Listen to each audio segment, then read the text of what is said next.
છોટાઉદેપુરના બજારમાં ગ્રાહક સાથે થતી છેતરપિંડીને અટકાવવા માટે અખિલ ભારતીય ગ્રાહક પંચાયત દ્વારા કલેક્ટરને આવેદનપત્ર આપવામાં આવ્યું હતું। છોટાઉદેપુરના બજારમાં ગ્રાહકો સાથે થતી છેતરપિંડી અટકાવવા માટે અને કાયદાકીય ફેરફાર કરવાના હેતુથી અખિલ ભારતીય ગ્રાહક પંચાયત દ્વારા જિલ્લા કલેક્ટરને આવેદનપત્ર આપવામાં આવ્યું છે।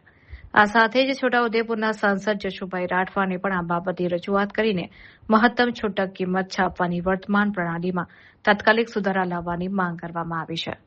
અખિલ ભારતીય ગ્રાહક પંચાયત છેલ્લા 53 વર્ષથી દેશભરના 350થી વધુ જિલ્લાઓમાં ગ્રાહક જાગૃતિ, પ્રશિક્ષણ અને ગ્રાહકોની સમસ્યાઓના નિરાકરણ માટે સક્રિયપણે કાર્યરત કરતી બિન રાજકીય સ્વયંસેવી સંસ્થા છે। સંસ્થાના જણાવ્યા અનુસાર હાલની એમઆરપી નીતિમાં રહેલી ગંભીર ત્રુટીઓ અને વિસંગતતાઓને કારણે ગ્રાહકો મોટા પાયે છેતરપિંડીનો ભોગ બની રહ્યા છે।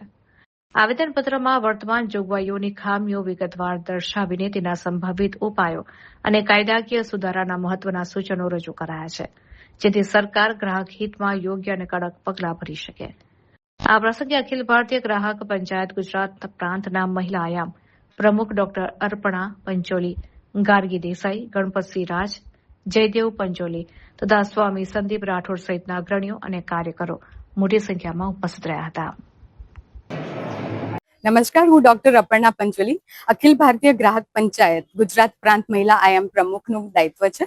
આજે અહીં છોટાઉદેપુર જિલ્લામાં માનનીય કલેક્ટરશ્રીને આવેદનપત્ર આપવામાં આવ્યા હતા, જેમાં અમે મહત્તમ છૂટક કિંમત એટલે કે એમઆરપી જેની ઉપર જે ગ્રાહકો સાથે છેતરપિંડી થઈ રહી છે કે જેમાં કોઈક એન્શ્યોરિટી નથી કે કઈ રીતે ગ્રાહકોને કિંમત આપવી કોઈ પણ ચીજ વસ્તુ ખરીદે, તો આ જે છેતરપિંડી થઈ રહી છે કે જેમાં જે કોસ્ટ ઓફ પ્રોડક્શન હોય, જ્યારે મેન્યુફેક્ચર કરતા હોય સાથે જો તેનો ટેક્સ જોડાય અને પછી જે પણ હોય એ વેચાણ કિંમત આવે અને એ પ્રિન્ટ થાય અને તે જ એની યુનિફોર્મિટી આવે, તો આવા એક આવેદનપત્ર સાથે જ અહીં અમે આજે બધા સહકાર્યકર્તાઓ એમને આવેદનપત્ર આપ્યું છે। માનનીય કલેક્ટર શ્રી ગાર્ગીબેન જૈને અમને ખૂબ જ સારો અહીં પ્રતિભાવ આપ્યો છે અને કહ્યું છે કે આ દિશામાં પણ તેઓ ચોક્કસ તેમનું કાર્ય કરશે।